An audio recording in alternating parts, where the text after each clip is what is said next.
Shalom saudara terkasih, para pemuda-pemudi Gereja Baptis Indonesia Ngadinegara dan juga saudara-saudara sekalian yang mengikuti seri pelajaran iman hari ini. Puji Tuhan, kita bertemu kembali di dalam seri yang kedua dari bab menggali perjanjian lama. Ya, Bapak Ibu Saudara, ini adalah kelas pemuritan dari Gereja Baptis Indonesia Ngadinegara, di mana kita setiap minggu mengajak pemuda-pemudi untuk tetap belajar bersama merenungkan kebenaran firman Tuhan. Hari ini kita akan belajar mengenai kanonisasi dan juga kitab Taurat. Oke, teman-teman, sebelum kita mulai, mari kita berdoa terlebih dahulu. Tuhan, kami mengucap syukur buat hari ini Kau kumpulkan kami di tempat ini untuk kami boleh belajar bersama kembali. Kami percaya Tuhan, setiap benih yang ditabur tidak akan dituai sia-sia ya Tuhan. Dan kami boleh ya Tuhan terus bertumbuh dalam kerohanian kami, sehingga masa muda kami boleh menjadi teladan bagi sesama ya Tuhan. Terima kasih Tuhan, dalam nama Yesus kami siap berdoa. Amin. Ya saudaraku, hari ini kita akan memulai seri 2 dari menggali kitab perjanjian lama. Ya teman-teman, hari ini kita akan berbicara mengenai kanonisasi Alkitab ya. Nah, kita ketahui dulu apa itu arti kanon ya. Jadi kanon itu kalau didefinisikan ada 3 definisi. Yang pertama dari arti etimologisnya. Kanon itu berasal dari bahasa Yunani ya, yang artinya buluh, dan dalam bahasa Ibrani juga terdapat kata kaneh ya, yang artinya adalah gelagah atau batang. Nah, karena pemakaian buluh dalam kehidupan sehari-hari pada zaman itu adalah untuk mengukur, maka kata kanon itu memiliki arti harafiah secara etimologis sebagai kayu pengukur ya. Kalau bahasa kita sekarang seperti penggaris, meteran, seperti itu ya. Itu arti kanon dari definisi arti etimologisnya. Nah, berdasar arti figuratifnya, itu kata kanon itu memiliki arti sebagai peraturan atau standar norma yang berlaku dalam hal etika dan sastra. Ya, jadi ini secara figuratif dia berlaku sebagai standar norma atau peraturan atau kaidah begitu ya. Dan yang ketiga adalah berdasar arti teologis. Nah, dalam sejarah gereja abad pertama, kata kanon itu dipakai untuk merujuk pada peraturan atau pengakuan iman. Nah, tapi pada pertengahan abad keempat, dimulai dari Anastasius, kata kanon itu lebih sering dipakai untuk menunjuk pada Alkitab. Ya, jadi sejak abad keempat baru kata kanon ini lebih mengarah kepada pengertian dari Alkitab. Ya. Nah, pada waktu itu kata kanon ini merujuk pada 2 arti Alkitab. Yang pertama adalah daftar naskah, dan yang kedua itu diartikan sebagai kumpulan kitab-kitab. Ya, nah itu teman-teman pengertian secara teologis. Nah, kita bicara sejarah kanon pada perjanjian lama sekarang. Nah, kitab-kitab perjanjian lama itu disampaikan dan ditulis dan dihimpun dalam kurun waktu 1000 tahun. Ya, semuanya itu memang kalau perjanjian lama ditulis dalam bahasa Ibrani. Ya, kecuali kitab Daniel dan juga kitab Esra. Sebagian itu menggunakan bahasa Aram. Ya, nah pada mulanya kisah-kisah atau berita-berita mengenai Allah itu dulu belum berupa kitab-kitab atau gulungan-gulungan yang tertulis, tapi pada mulanya itu hanya berupa verbal, sehingga pada waktu itu pemberitaan itu melalui mulut ke mulut ya. Nah, sementara setelah tahun 1000 sampai 1200 sebelum Masehi itu baru berita-berita tentang Allah itu dibukukan ya, mulai dituliskan seperti itu, sehingga waktu itu muncul gulungan-gulungan ya. Nah, sekitar tahun 600 sebelum Masehi, kitab Ulangan itu dijadikan norma pelaksanaan keagamaan ya, yaitu dalam rangkaian pembaruan yang dilakukan oleh Raja Yosia ya, di 2 Raja-Raja 22 ayat yang ke-23, teman-teman bisa baca ya. Nah, baru sekitar tahun 400 sebelum Masehi, Taurat itu baru diterima sebagai tulisan suci ya, di mana kitab nabi-nabi itu diterima sebagai tulisan suci antara tahun 400 sampai 200 sebelum Masehi, dan kitab-kitab lain seperti kitab puisi, pengajaran, nubuat, sejarah itu diterimanya itu berbeda ya, yaitu menjelang zaman perjanjian baru ya. Dulu kitab-kitab perjanjian lama itu berupa gulungan-gulungan, teman-teman. Nah, gulungan-gulungan ini dulu itu disimpan bersama-sama dengan tabut perjanjian ya, di kemah tabernakel Musa, dan kemudian dibawa ke Bait Allah ya. Nah, yang memelihara siapa? Yang memelihara dulu itu adalah para imam-imam ya. Nah, pada waktu itu para imam-imam juga membuat salinannya. Nah, salinan-salinan ini itu yang disebut sebagai teks Masoret. para imam-imam atau para masorah yang menyalin perjanjian lama, gulungan-gulungan perjanjian lama untuk diberitakan pada waktu itu membutuhkan waktu bertahun-tahun untuk menyelesaikan proses penyalinan Alkitab tersebut, yang semuanya pada waktu itu belum diketik ya, tapi mereka menulis dengan tulisan tangan dalam abjad Ibrani ya. Kita bisa buka di Ulangan 17 ya, di 1 Samuel 10 ya, di situ sudah diterangkan juga ya. Nah, pada tahun 587 sebelum Masehi, pada waktu bangsa Yahudi dibuang ke tanah Babel dan Yerusalem waktu itu dihancurkan oleh pasukan Babilonia. Nah, kitab-kitab itu dibawa bersama-sama ke tanah pembuangan ya, di mana pada waktu itu pusat ibadah mereka itu bukan lagi di Bait Allah di Yerusalem, tetapi beribadah di sinagog ya. Nah, lanjut ke tahun 430 sebelum Masehi, itu penyusunan kitab-kitab perjanjian lama itu selesai ya. Nah, memang pada waktu itu dipercaya bahwa yang andil besar dalam pengumpulan data dan penyusunan kitab-kitab perjanjian lama itu adalah Imam Ezra ya. Nah, pada tahun 90 Masehi, guru-guru agama Yahudi di bawah pimpinan Yohanan ben Zakkai itu mengadakan persidangan di Jamnah atau Jabneh ya. Nah, mereka menimbang tulisan-tulisan itu dan membukukan daftar kitab-kitab yang dimaksudkan dalam kanon kitab suci perjanjian lama ya. Nah, mereka akhirnya memutuskan bahwa menerima 39 kitab sebagai kanon perjanjian lama serta menolak tambahan yang dimuat dalam Septuaginta pada waktu itu ya. Makanya sekarang kita memiliki kitab perjanjian lama itu 39 kitab isinya ya, sehingga tidak ada tambahan lagi ya. Jadi sudah 39 itu yang sah dan yang berlaku ya. Nah, teman-teman mungkin bertanya, kok pembentukan kanon sejarahnya panjang gitu ya? Ya, memang untuk kitab perjanjian lama hingga menjadi seperti sekarang itu memang membutuhkan waktu yang panjang ya, dan tentu saja ini semua dengan tuntunan dari Roh Kudus ya. Karena kita bisa lihat teman-teman, dari kitab perjanjian lama dari awal sampai akhir, teman-teman kalau lihat itu ada benang merah di situ ya, ada benang merah pesan-pesan berita-berita keselamatan di situ yang semuanya itu saling terkait ya, dimana teman-teman hal ini itu secara manusia itu mustahil, karena kita bisa lihat itu dilakukan atau terjadi atau dibukukan atau mungkin ditulis itu pada zaman yang berbeda-beda ya, bahkan mungkin penulisnya satu dengan yang lain tidak saling ketemu gitu ya, tapi ternyata kok bisa memiliki benang merah satu sama lain. Ini membuktikan bahwa ada campur tangan Allah, ada campur tangan Roh Kudus di situ yang menginspirasi para penulis sehingga tulisan-tulisan dalam kitab perjanjian lama itu bisa memiliki benang merah satu sama lain.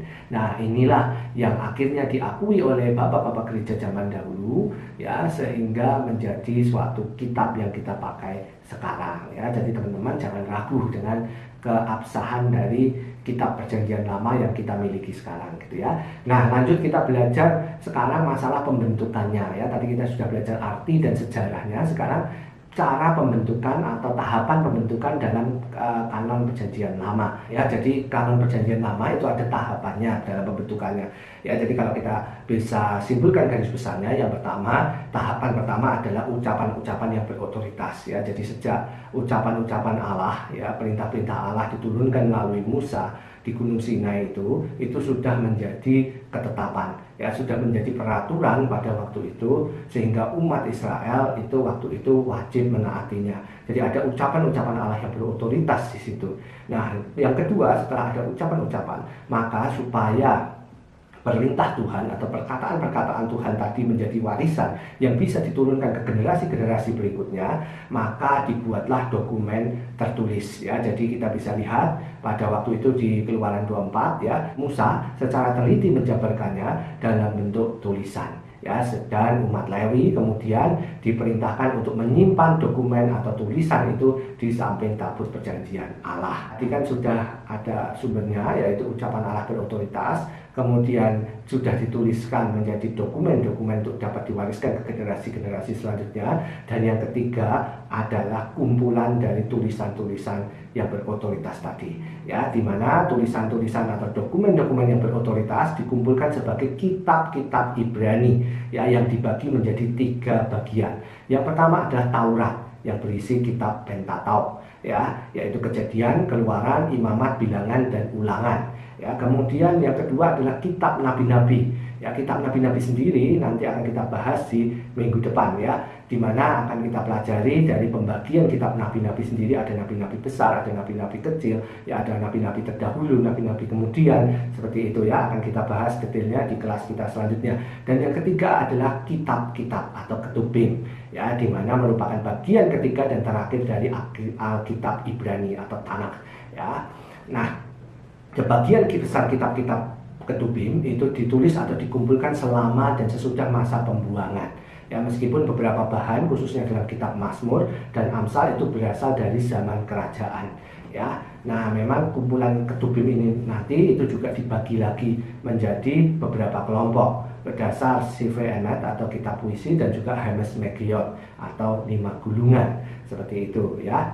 Nah, yang keempat, setelah kita tadi ada sumber, setelah didokumentasikan, kemudian dikumpulkan menjadi dokumen berotoritas atau kitab-kitab berotoritas. Nah, setelah itu masuklah tahap penerimaan kanon Perjanjian Lama, ya, di mana istilah penerimaan kanon itu lebih disukai daripada penetapan kanon, ya, karena pada dasarnya manusia atau gereja hanya menerima kitab-kitab Perjanjian Lama sebagai tulisan yang berotoritas.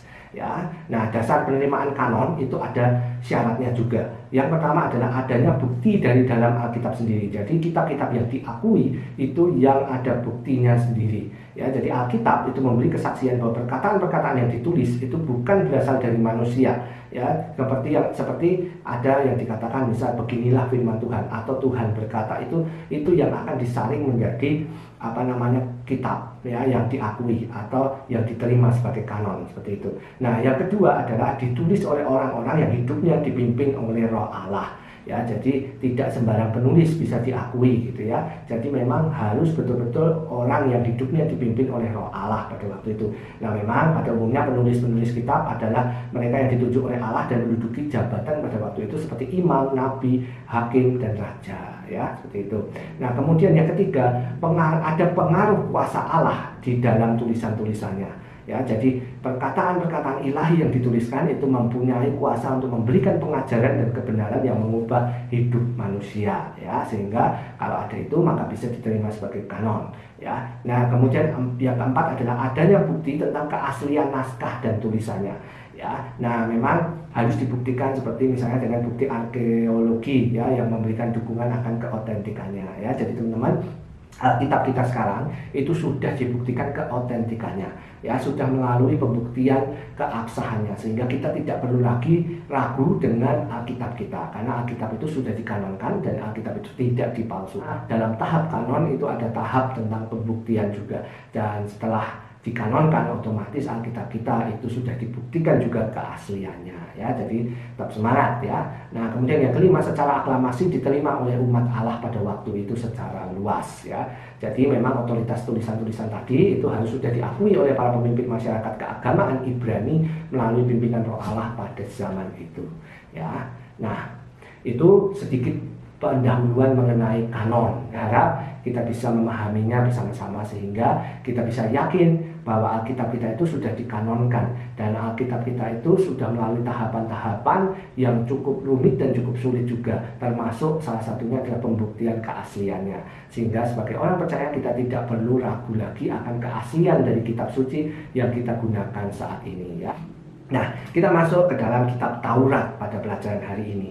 Ya, jadi inti dari kitab Taurat itu adalah mengenai gambaran keselamatan oleh Allah bagi bangsa Israel di Perjanjian Lama. Ya, jadi dengan memahami kitab Taurat kita akan mendapatkan gambaran tentang rancangan dan rencana keselamatan oleh Allah bagi bangsa Israel. Hingga meskipun saat ini kita berada di zaman yang berbeda, dengan memahami kitab Taurat kita bisa mengerti siapa Allah kita, siapa Tuhan yang kita sembah, seperti apa Allah kita, apa yang dikehendaki Allah untuk setiap orang percaya, apa yang tidak disukai Allah, apa yang dilarang Allah, itu bisa kita mengerti, sehingga setiap kita itu bisa beroleh rencana keselamatan dari Allah, ya.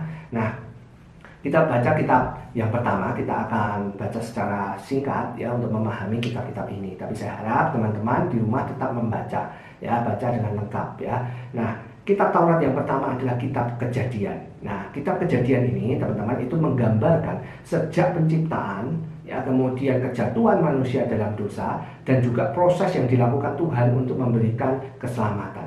Jadi kita bisa lihat dengan membaca kita di kitab Kejadian ini, kita mendapatkan gambaran di mana saat proses penciptaan dimulai, kemudian sampai manusia jatuh ke dalam dosa, dan juga setelah itu ada rencana pemulihan dari Allah. Ya, kita bisa lihat sejak Nuh sampai Yusuf itu seperti apa gambaran rancangan keselamatan pemulihan yang dilakukan oleh Allah bagi umat-umatnya. Ya, jadi dengan membaca kitab Kejadian kita mendapat pemahaman mengenai gambaran keselamatan yang diberikan oleh Allah sejak masa penciptaan, ya. Nah, yang kedua adalah kitab Keluaran. Ya, kitab Keluaran itu akan memberikan gambaran kepada kita seperti namanya keluar, ya, keluaran, ya, itu memberi gambaran perjalanan bangsa Israel dalam proses keselamatan yang diberikan oleh Tuhan, yaitu keluar dari Mesir menuju tanah perjanjian. Nah, dari situ dengan membaca kitab Keluaran ini kita akan mengerti proses seperti apa yang diberikan oleh Tuhan, seperti apa kondisi bangsa Israel pada masa itu saat mereka menerima proses keselamatan dari Tuhan hingga mereka mendapat proses keselamatan dari Tuhan. Kita akan mendapat gambaran di situ, saudara, sehingga bisa juga kita terapkan dalam masa kini, di mana saat mungkin kita memiliki pergumulan atau menantikan jawaban-jawaban iman kita bisa belajar dari bangsa Israel, kita bisa belajar dari kesalahan mereka, kita bisa belajar dari ketaatan mereka, ya, sehingga kita semua dilayakkan untuk menerima anugerah keselamatan, dan kita dilayakkan untuk menerima setiap rencana Tuhan dalam kehidupan kita, ya, sehingga kita bisa tetap kuat imannya. Nah, saudara, yang ketiga adalah kitab Imamat, ya, di mana kitab Imamat ini itu akan membicarakan mengenai bagaimana manusia harus hidup dan beribadat. Ya, tema inti dari kitab Imamat ini diungkapkan melalui kekudusan dan kudus, ya, kadesi dan kadosi, seperti itu, ya. Nah, merupakan pernyataan ilahi yang diberikan di Sinai pada zaman Musa. Ya, memang pada kitab Imamat ini kita akan melihat rincian tentang peraturan-peraturan dalam ibadat dan upacara-upacara agama bangsa Israel pada zaman dahulu. Ya, jadi kalau teman-teman mau melihat ibadah itu tata caranya yang pada zaman dahulu itu bagaimana, itu teman-teman bisa baca di kitab Imamat. Ya, yang keempat adalah kitab Bilangan. Nah, sesuai namanya Bilangan, ya. Jadi kitab ini akan menceritakan peristiwa-peristiwa yang dialami oleh bangsa Israel waktu itu ketika berada di padang pasir, ya, dalam perjalanan menuju ke tanah Kanaan. Ya, jadi kita akan melihat apa saja peristiwa yang terjadi pada bangsa Israel, ya, dalam proses keselamatan yang diberikan Tuhan selama mereka berada di padang pasir. Kita akan melihat bagaimana penyertaan Tuhan yang luar biasa itu di padang pasir pada waktu itu kepada umat yang dikasihinya. Selain itu, dalam kitab Bilangan sesuai namanya, kata Bilangan itu dari terjemahan Septuaginta, ya, yang beritahukan tentang cacah jiwa atau sensus kalau bahasa sekarang pada bangsa Yahudi atau bangsa Israel pada waktu itu. Pada sensus itu yang dihitung hanya pria Israel yang berumur 20 tahun ke atas, ya.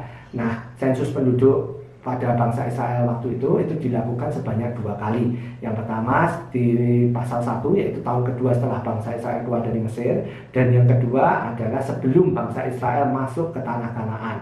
Ya, setelah adanya tulah yang menyebabkan 24.000 orang mati itu, ya. Nah, sebagaimana itu bisa kita lihat sudah tercatat di pasal 25, ya. Nah, yang terakhir dari kitab Taurat adalah kitab Ulangan, ya, yang namanya Ulangan, ya. Itu terdiri dari serangkaian khotbah yang diucapkan oleh Musa di depan bangsa Israel waktu mereka berada di negeri Moab. Ya, mereka berhenti di situ sesudah mengakhiri perjalanan panjang lewat padang gurun dan sebelum masuk tanah Kanaan untuk menduduki wilayah itu. Ya, nah, inti dari kitab Ulangan ini kalau kita baca adalah mengulang apa yang dilakukan Tuhan kepada bangsa Israel sejak zaman Keluaran, ya. Jadi itu teman-teman 5 kitab. Kalau kita boleh tarik benang merahnya, jadi kita bisa lihat ya dari kitab Kejadian, itu kita bisa belajar proses penciptaan, serta diberikan gambaran mengenai rancangan keselamatan yang diberikan Tuhan, ya sejak Nuh sampai Yusuf, kita bisa lihat di sana. Nah, kemudian kita bisa lihat dari kitab Keluaran, di mana kita akan mendapatkan gambaran dari perjalanan bangsa Israel keluar dari tanah Kanaan menuju ke tanah perjanjian. Yang ketiga kita bisa lihat kitab Imamat, di mana kita akan melihat peraturan-peraturan yang diberikan oleh Tuhan untuk kita beribadah, untuk kita menjaga hubungan kita dengan Tuhan, seperti itu. Dan yang keempat adalah kitab Bilangan. Dan kitab Bilangan kita bisa lihat di mana bangsa Israel pada waktu itu melakukan sensus atau cacah jiwa selama di padang pasir, di mana mereka lakukan tahun kedua setelah mereka diselamatkan Tuhan keluar dari Mesir, dan juga yang kedua dilakukan sebelum mereka masuk ke tanah Kanaan. Ya, yang terakhir adalah kitab Ulangan yang menceritakan kembali, mereview kembali perjalanan bangsa Israel keluar dari tanah Mesir hingga masuk ke tanah perjanjian. Nah, jadi itu teman-teman untuk pelajaran kita hari ini ya mengenai kanon dan juga kitab Taurat ya. Oke, sampai bertemu lagi di kelas kita selanjutnya. Di minggu depan kita akan belajar mengenai kitab Nabi-Nabi ya, dan juga kitab Ketubim ya. Oke teman-teman, semoga pelajaran hari ini bermanfaat dan bisa menjadikan kita lebih memahami iman kita. Tuhan Yesus memberkati dimanapun teman-teman berada.